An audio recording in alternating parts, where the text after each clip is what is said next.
Titanic ये सिर्फ एक जहाज का नाम नहीं है। ये नाम सुनते ही हमारे दिमाग में इंसानी सपनों, उसकी महत्वाकांक्षा और एक भयानक त्रासदी की पूरी कहानी घूम जाती है। तो चलिए आज इस कहानी की हर एक परत को खोल कर देखते हैं। ये जहाज डूब नहीं सकता, ये शब्द थे व्हाइट स्टार लाइन के वाइस प्रेसिडेंट के। एक ऐसा दावा, एक ऐसा आत्मविश्वास जो आगे चलकर इतिहास की सबसे दर्दनाक विडंबनाओं में से एक बन गया। तो ये जो न डूबने वाला सपना था, ये आखिर था क्या?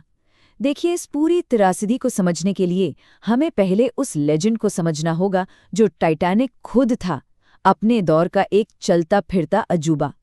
तो बात है 10 अप्रैल 1912 की। उस दिन दुनिया की सबसे बड़ी चलती फिरती चीज ने अपना पहला सफर शुरू किया। आप अंदाजा लगाइए, इसकी लंबाई थी लगभग 3 फुटबॉल फील्ड्स जितनी, और इसे बनाने में उस वक्त लगे थे $7.5 मिलियन, जो आज के हिसाब से बनते हैं करीब $400 मिलियन। मतलब ये कोई आम जहाज नहीं था, ये तो समंदर पर तैरता एक महल था। और अंदर की दुनिया तो मानो कुछ और ही थी। गर्म पानी वाला स्विमिंग पूल, जिम, बड़े बड़े आलीशान रेस्टोरेंट्स, मतलब ऐसी ऐसी सुविधाएं थी जो किसी 5 स्टार होटल को भी टक्कर दे दें। और कमाल की बात ये थी कि इसी जहाज पर दुनिया के सबसे अमीर लोग भी थे और वो गरीब लोग भी जो एक बेहतर जिंदगी का सपना लिए अमेरिका जा रहे थे। लेकिन ये सारे चमक दमक एक भरोसे पर टिकी थी। वो भरोसा था उस समय की सबसे एडवांस्ड, सबसे क्रांतिकारी सेफ्टी टेक्नोलॉजी पर।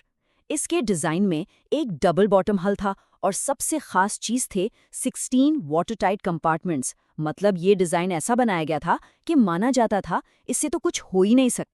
और टेक्नोलॉजी पर यही अंधा भरोसा, यही गुरूर 14 अप्रैल 1912 की उस भयानक रात का स्टेज सेट करने वाला था।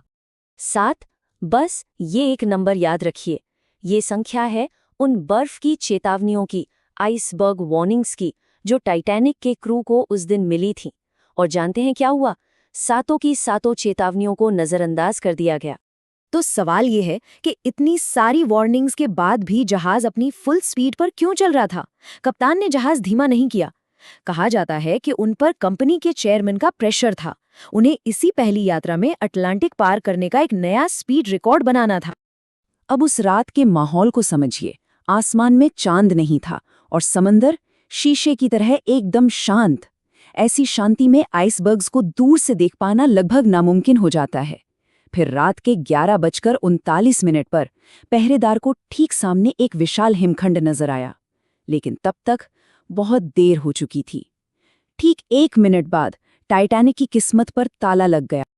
अब यहाँ कहानी का सबसे दिलचस्प मोड़ आता है। देखिए, जहाज सिर्फ उस आइसबर्ग की वजह से नहीं डूबा। असल में ये एक नहीं बल्कि कई सारी जानलेवा गलतियों की एक पूरी चेन थी।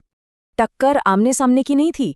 वो आइसबर्ग जहाज के साइड से ऐसे रगड़ता हुआ निकला जैसे कोई कैन ओपनर टिन को काट देता है। इसने जहाज के सबसे मजबूत हिस्से यानी उसके डबल बॉटम को तो छुआ भी नहीं, लेकिन साइड की स्टील प्लेट्स को चीर कर रख दिया। और यही वो एक चीज थी जिसके बारे में डिजाइनर्स ने कभी सोचा ही नहीं था। जहाज का डिजाइन ऐसा था कि वो 4 कंपार्टमेंट्स में पानी भरने के बावजूद तैर सकता था। लेकिन इस टक्कर ने 1, 2, 4 नहीं बल्कि 6 कंपार्टमेंट्स को फाड़ दिया। मतलब डिजाइन की जो लिमिट थी वो पार हो चुकी थी। अब जहाज का डूबना तय था। तो जो बात हमें समझनी है वो ये है कि ये कोई एक गलती नहीं थी, ये तो एक के बाद एक हुई गलतियों का पूरा सिलसिला था। आइसबर्ग की वार्निंग्स को इग्नोर करना, जहाज को फुल स्पीड पर चलाना, सेफ्टी ड्रिल कैंसिल करना और हाँ, लाइफ बोट्स का कम होना, ये सब इंसानी भूल और घमंड का एक खतरनाक कॉकटेल था। और जैसे जैसे जहाज एक तरफ झुकना शुरू हुआ, लोगों का ये झूठा यकीन कि हमें कुछ नहीं हो सकता, देखते ही देखते भगदड़ और खौफ में बदल गया। सोचिए, जो जहाज डूब ही नहीं सकता, उस पर भला जरूरत से ज्यादा लाइफ बोट्स रखने का क्या मतलब है? शायद यही सोचा गया था। और नतीजा ये हुआ कि जहाज पर मौजूद थे करीब 2200 लोग, लेकिन लाइफ बोट्स में जगह थी सिर्फ 1200 लोगों के लिए। मतलब आधे से ज्यादा लोगों के लिए तो बचने का कोई रास्ता था ही नहीं। और यकीन मानिए, शुरुआत में तो लोगों को भरोसा ही नहीं हुआ कि टाइटैनिक जैसा जहाज सच में डूब सकता है।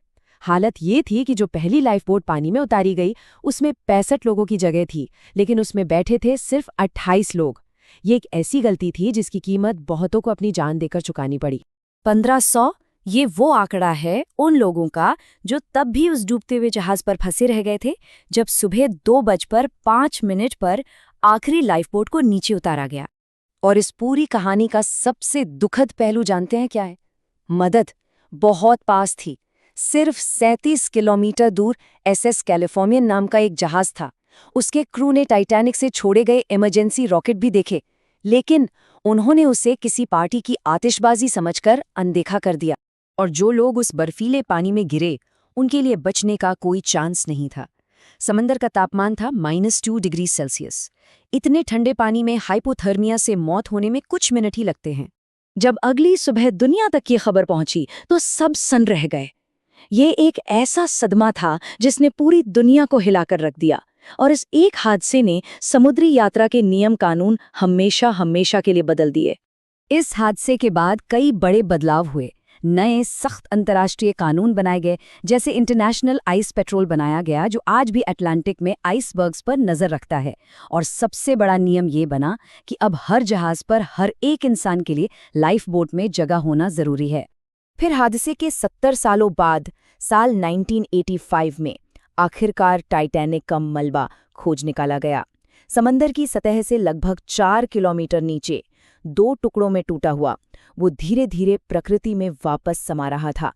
और आज भी समंदर की गहराइयों में एक खास तरह का बैक्टीरिया उसके लोहे के ढांचे को धीरे धीरे खा रहा है। साइंटिस्ट का मानना है कि 2030 तक शायद इसका नामो निशान भी मिट जाएगा। ये टाइटैनिक की लंबी कहानी का आखिरी पन्ना है। तो 100 साल से भी ज्यादा बीत चुके हैं, लेकिन टाइटैनिक की कहानी आज भी सिर्फ एक हादसा नहीं बल्कि एक सबक है, एक चेतावनी है। यह हमें सोचने पर मजबूर करती है कि अपनी बड़ी बड़ी महत्वाकांक्षाओं और प्रकृति की असली ताकत के बीच का जो रिश्ता है, उसके बारे में हम आज भी क्या सीख रहे हैं।